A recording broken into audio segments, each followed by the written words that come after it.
Yo, what's up mga boss? Welcome back po sa akin channel matapos ang napakahabang pahinga. So, it's your boy Alphonse nga po pala at maraming salamat po sa inyong pagtutok. Ngayon po hindi po tayo magta-travel, tayo po ay magbibilang ng ating mga tada kalakal. So, winter season na po dito sa atin. Sa mga hindi po nakakaalam, nandito po tayo sa British Columbia, Canada. So, marami-rami na po tayo na ipong mga kalakal. So, tayo po ay magbibilang na at maganda-ganda po ang panahon. So ayan po ang ating kapaligiran. Simulan na po natin ang laban.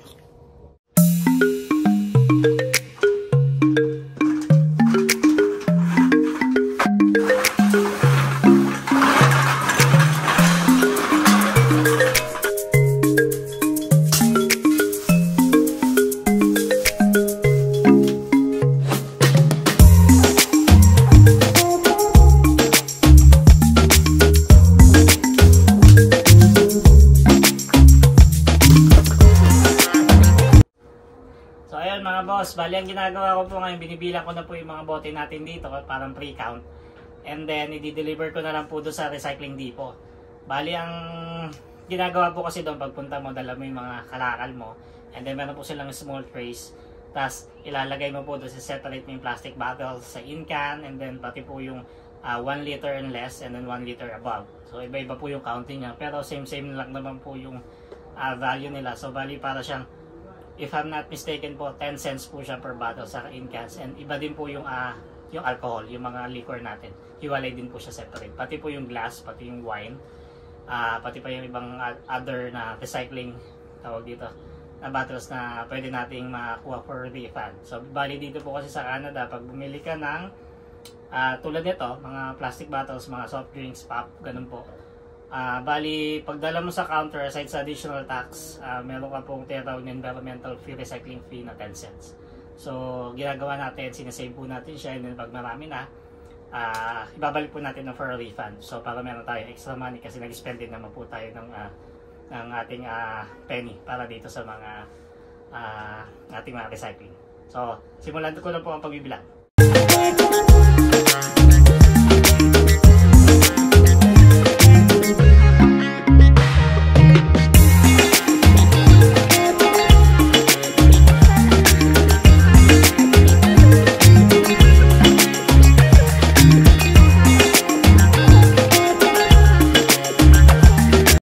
So ayun mga boss, natapos din sa wakas ang mahaba-habang bilangan. So ayan po, nakakolekta tayo ng pagkadami-dami. So nakakolekta po tayo mga less than 1 liter, 150 pieces po. Less than 1 liter, 139.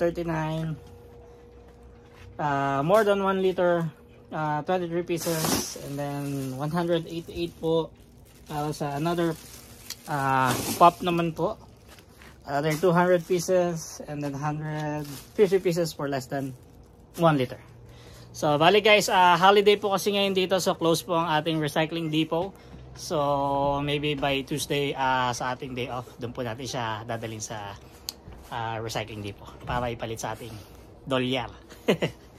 So ayan guys, kita-kits po tayo pag i-deliver na. Ayun mga boss, tayo pag-deliver ng ating mga regalo para sa Christmas. Ho ho ho ho. May pagbili na tayo ng regalo. Ipon-ipon na ng pambili ng regalo.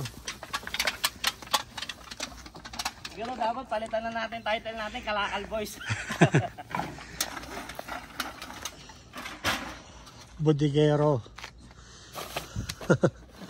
The Bodigero. Ang Kalakal Boys.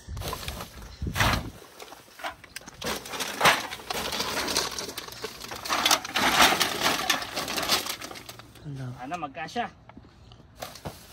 Okay, tayo dyan pag di magkasya.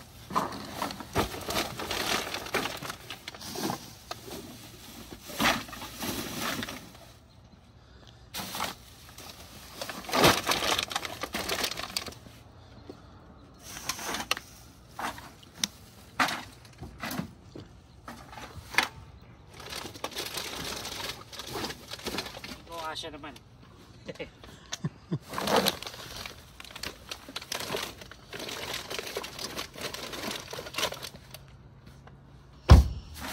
na lang. Kasya ka sana. Ayun. Yan. Alis. Sakto. Sakto. Hey guys, tara let's.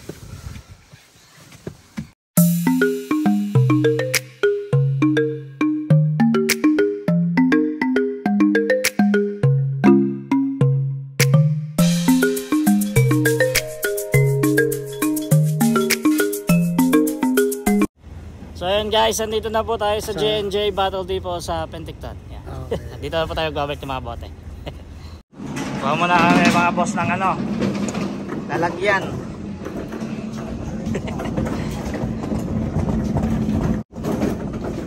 Open yan.